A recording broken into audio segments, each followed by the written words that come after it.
கிருபையும் சமாதானமும் உண்டாவதாக. ஆமீன். இந்த சந்தோஷமான தியான வேலையில வந்திருக்கிறவங்களை கடவுள் ஆஸ்வதிப்பாராக. கண்ணீரை கம்பீரமாக மாற்றுகிற கடவுள்.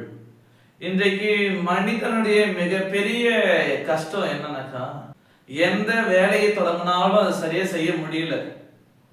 நினைக்கிறது ஒன்னா இருக்குது, செய்யறது ஒன்னா இருக்குது. என்னதான் முயற்சித்தாலும் தோல்வியில் வந்து கொண்டே இருக்குது. ஒரு அடி மாடி எடுத்து வச்சா 10 அடி பின்னாடி வந்துடுறோம். அப்ப நம்ம வாழ்க்கையில எந்த ஒரு காரியமே சரியாக செய்ய முடியாத தோல்விகளை பார்க்கிற சூழ்நிலையில நம்ம சோர்ந்து போயிருக்கலாம், கண்ணீரோடு இருக்கலாம், துக்கத்தோடு இருக்கலாம். என் வாழ்க்கையில ஒரு நல்லது சரி முடியல, என் வாழ்க்கையில ஒரு காரியத்தை முழுசா பண்ண முடியல, என் வாழ்க்கை எல்லாமே தோல்வியா வருது சொல்லிட்டு நம்ம தோண்டு போயிருக்கலாம். அப்ப நம்ம எவ்வளவு சோர்ந்து போயிருந்தாலும், எவ்வளவு நம்பிக்கையற்று இருந்தாலும், எவ்வளவு துக்கத்தோடு இருந்தாலும் கூட கடவுளுடைய துக்க நிலைமையை மாற்றுகிறார், கடவுளுடைய துன்ப நிலைமையை மாற்றுகிறார். ஒரு விவசாயி விதை விதைக்க போறான்.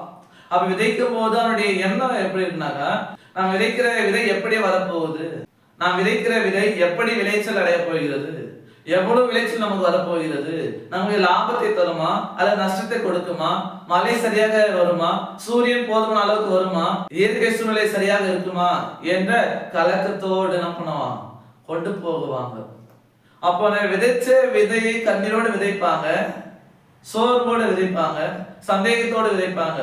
ஆனால் விதைத்த விதையினுடைய விளைச்சலை அறுக்கும் போது சந்தோஷத்தோடு என்ன பண்ணுவாங்க, அறுப்பார்கள். சந்தோஷத்தோடு என்ன பண்ணுவாங்க, தன்னுடைய இல்லத்துக்கு அதை கொண்டு போவாங்க. அப்ப கண்ணீரோடு விதைக்கும் போது கம்பீரத்தோடு சந்தோஷம் என்ன பண்ணாங்க, அதை அறுப்பார்கள். காரணம், கடவுள் அதின் நேரத்துல நேர்த்தியாய் செய்ய வல்லவராய் இருக்கிறார்.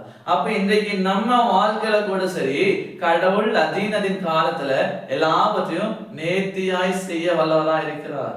எதிர்பார்ப்பு எல்லாம் நிறைவேற்ற வல்லவராய் இருக்கிறார். கையிட்டு செய்ய எல்லாம் வேலையில ஆஸ்வதிக்க வல்லவராய் இருக்கிறார். அப்ப அந்த ஆண்டவரை நம்பி அவரை விசுவாசித்து அவருக்குள்ளாக நாம செய்கிற எல்லா காரியங்களை கடவுள் ஆஸ்வதிக்கிறார். வேதம் இப்படியாக சொல்கிறது.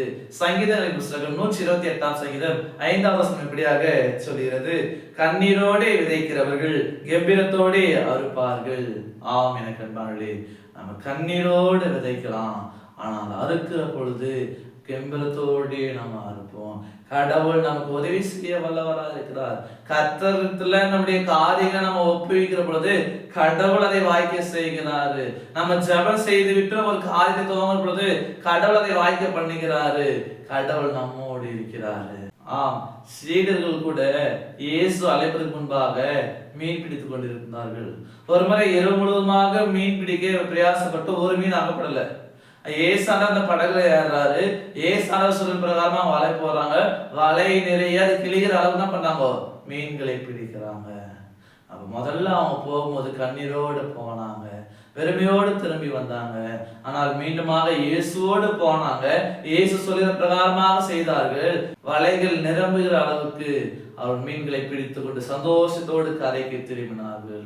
அப்ப இன்றைக்கு நாம ஜபம் இல்லாம போயிருக்கலாம், கடவுளுக்கு முக்கியத்துவம் கொடுக்காம நாம் போயிருக்கலாம், அதனால தோல்வியை சந்தித்து இருக்கலாம். அப்போ நாம் கடவுளுக்கு முக்கியத்துவம் கொடுத்து கடவுளுக்கு முதலாவது இடத்தை கொடுத்து நாம் ஜெபம் செய்து விட்டு கர்த்தரிடத்தில் நம்முடைய காரியங்களை ஒப்பு கொடுத்துட்டு நாம் செய்கிற பொழுது கடவுள் ஆஸ்வதிப்பார், இரட்டிப்பான நன்மை தருவார். நிச்சயமாக முடிவு உண்டு, உன் நம்பிக்கை வீண் போகாது, கடவுள் உன்னை ஆஸ்வதிப்பார். ஆமீன். எல்லாத்துக்கும் மேலான தெய்வீக சமாதானம் உங்கள் இருதயங்களையும் சிந்தனைகளையும் கிறிஸ்து இயேசுவுக்குள் காத்துக் கொள்வாராக. ஆமீன். யாவரும் கண்களை மூடி நாம் ஜெபிப்போம்.